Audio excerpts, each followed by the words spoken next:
Գազպրոմի ղեկավար Ալեքսեյ Միլլերը Վրաստանի էներգետիկայի և բնական պաշարների նախարար Կախա Կալաձեի հետ հանդիպման ընթացքում հայտարարել է, որ Գազպրոմն ու Իրանը քննարկում են Հայաստանին գազ մատակարարելու հարցը։ Նշենք, որ Վրաստանի և Գազպրոմի միջև այսօր կա համաձայնագիր, որի համաձայն Գազպրոմը Հայաստանին գազ է մատակարարում Վրաստանի միջոցով և այդ գազի մի մասը հասնում է Թբիլիսիին որպես տարանցիկ վճար։ Իրանագետ Սևակ Սարուխանյանի կարծիքով տեխնիկական հնարավորություն կա, որպեսզի Հայաստան գազ մատակարարվի ոչ թե Վրաստանով, այլ Իրանով, բայց դա հասարակ սպառողի համար գնային ոչ մի տարբերություն չի ունենա։ Իրան-Հայաստան գազատարը ամբողջությամբ ծանրաբեռնված չէ, ծավալները, որոնք գալիս են Իրան-Հայաստան գազամուղով,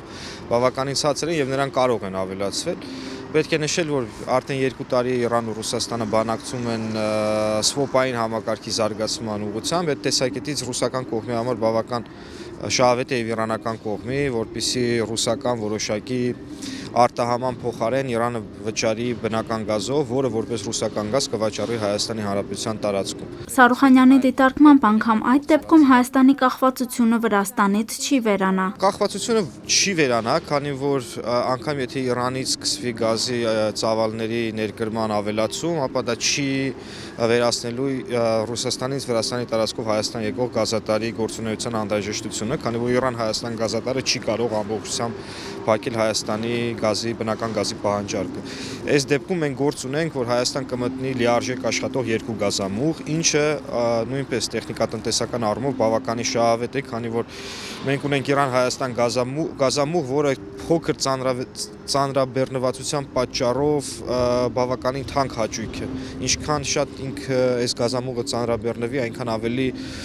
Իրան-Հայաստան էներգետիկ համագործակցությունը ավելի կամրապնդվի և նույն գազատարի խնամքի և տեխնիկական սպասարկման ծախսերը կնվազեն։ Ինչ վերաբերվում է այն քննարկումներին, որ Վրաստանը ևս առաջիկայում կարող է Ռուսաստանից գազ ձեռք բերել, իրանագետը չհամաձայնվեց դրա շուրջ հնչող վրացի գործիչների քննադատություններին, թե այդ կերպ Ռուսաստանը կրկին Վրաստանի վրա իր ազդեցությունը կմեծացնի։ Նա նշեց, որ անգամ այդ դեպքում Ռուսաստանից մատակարարվող գազը Վրաստանի գազային բալանսում առավելագույնը 30% կկազմի։ Մնացած 70%-ը Վրաստանը շարունակելու է ձեռք բերել հարևան Ադրբեջանից։ Այդ առումով Վրաստանի իրավիճակը իհարկե ավելի շահավետ է, քանի որ համագործակցությունը Ադրբեջանի հետ ու այն ծավալները, որ նրանք ստանում են անվճար և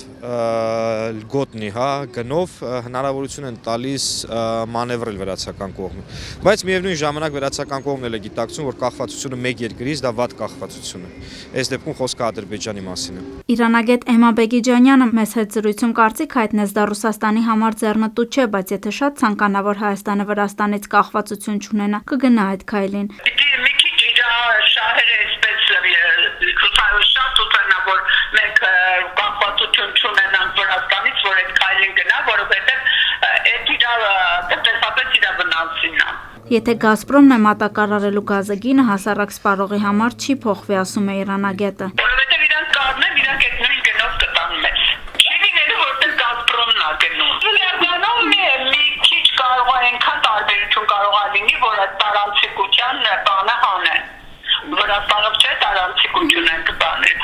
Մենք կամ Ռուսաստանը դրա համար վճարում ենք, պարզապես դա կհանվի, որովհետև ուղիղ է գալու։